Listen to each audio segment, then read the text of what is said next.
I think this important meeting will be remembered in history as a kind of show of strength, probably by two sides as equals. So whether this would be a watershed in the history of China-U.S. relationship, well, I think this meeting is really unusual in many ways.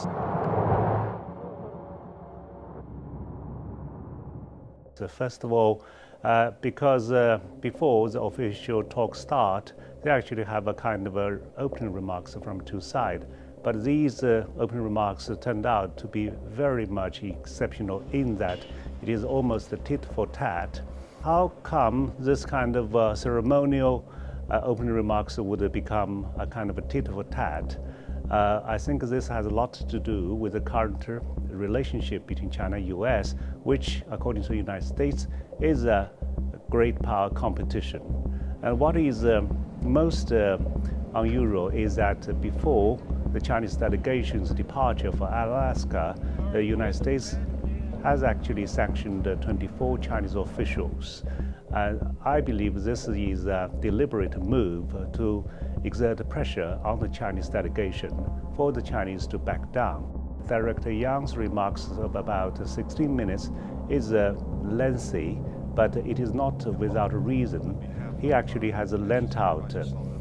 He has actually given full vent to his pent-up anger on what he perceived to be unjustifiable to China. If we look into the future, we might conclude that this relationship is really not rosy, in that it combines both elements, that is cooperation and competition. So my best hope is that this kind of relationship can be a kind of competition, that is, in spite of competition, cooperation still prevails. But it seems this is not the case. This is not the atmosphere.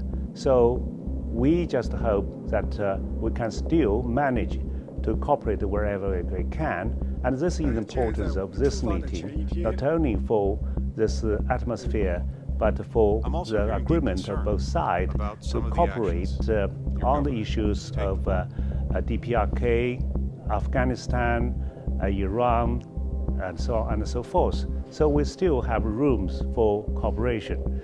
And the other issue is how we might be able to prevent confrontation if we fail in even competition rather than cooperation. So this is a major task for both of us, and this is exactly what both sides have agreed not to slide into confrontation. Of course, on that, we need to have a lot of work to do in the future. There are a lot of areas where we can cooperate. For example, as I mentioned before, some areas are already identified. That is cooperation on regional issues, be it Afghanistan, Korea, North Korea, or Iran. But we can also cooperate in risk reduction. That is, do not let competitions sliding into confrontation between us. When I talk about this, I'm referring to two particular places. One is South China Sea, the other is Taiwan Straits, because the American Navy has been conducting the so-called freedom of navigation operations in the South China Sea on a regular basis. China would read it as a kind of a provocation to China's sovereignty and territorial integrity, because these kind of operations are just conducted in the waters of Chinese islands and rocks. But Americans would read it another way. They consider they're challenging China's excessive claims, which China definitely denies.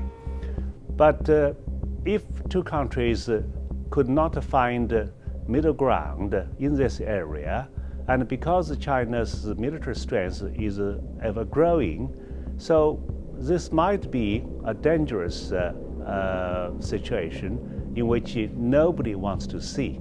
So cooperation does not only cover cooperation on regional issues or global issues, it also covers a very important aspect of bilateral relationship, that is risk reduction.